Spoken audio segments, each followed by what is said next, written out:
Certainly. The Ancient Economy, by Moses I. Finley, is a seminal work that examines the economic systems of ancient Greece and Rome. Summary of the Ancient Economy, by Moses I. Finley. Introduction. Moses I.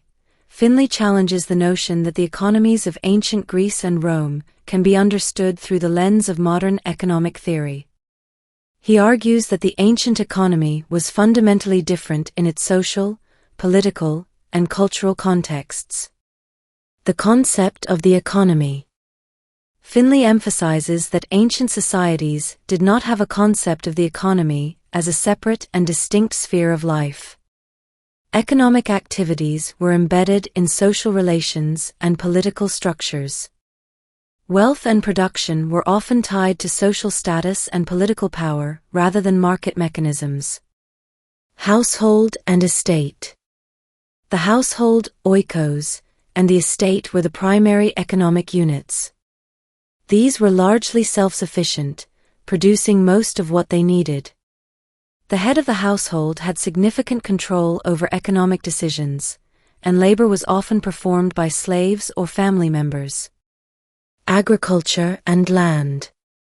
Agriculture was the dominant economic activity, with land being the most important asset. Land ownership was a key determinant of social status. Agricultural techniques were relatively primitive, and productivity was low.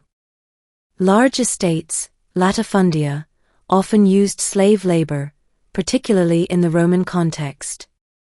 Trade and markets. While trade and markets existed, they were not the primary drivers of the economy. Long-distance trade was risky and often controlled by elites. Local markets were more common, but played a limited role in everyday economic life. The concept of a free market economy did not exist. Instead, markets were heavily regulated by the state. Money and credit. Money was used mainly for large transactions and by the wealthy. The use of coinage was limited among the general population.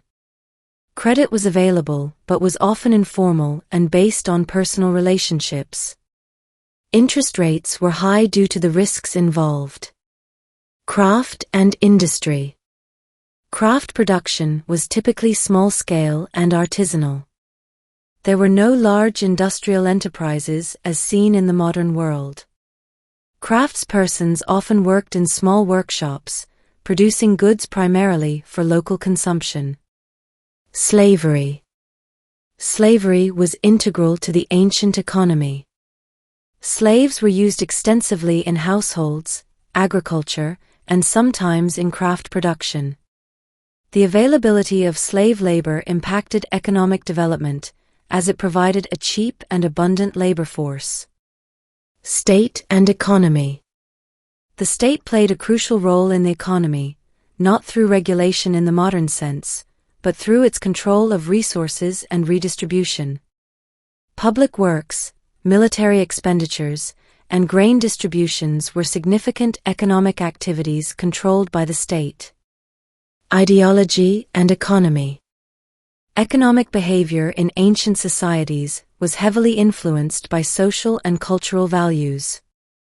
Profit motives were often secondary to honor, status, and community obligations.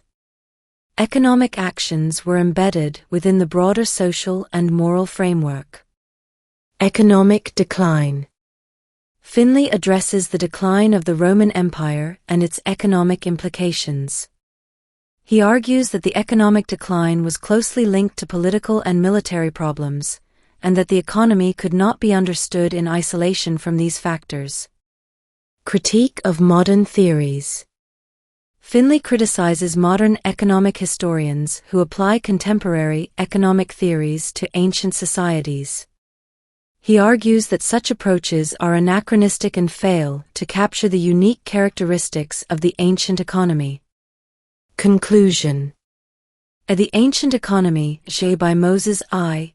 Finley offers a profound rethinking of how we understand the economies of ancient Greece and Rome.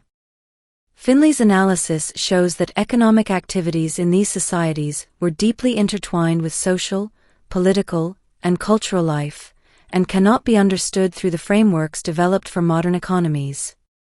This summary encapsulates the main themes and arguments of Finley's work, illustrating his perspective on the distinctive nature of ancient economic systems.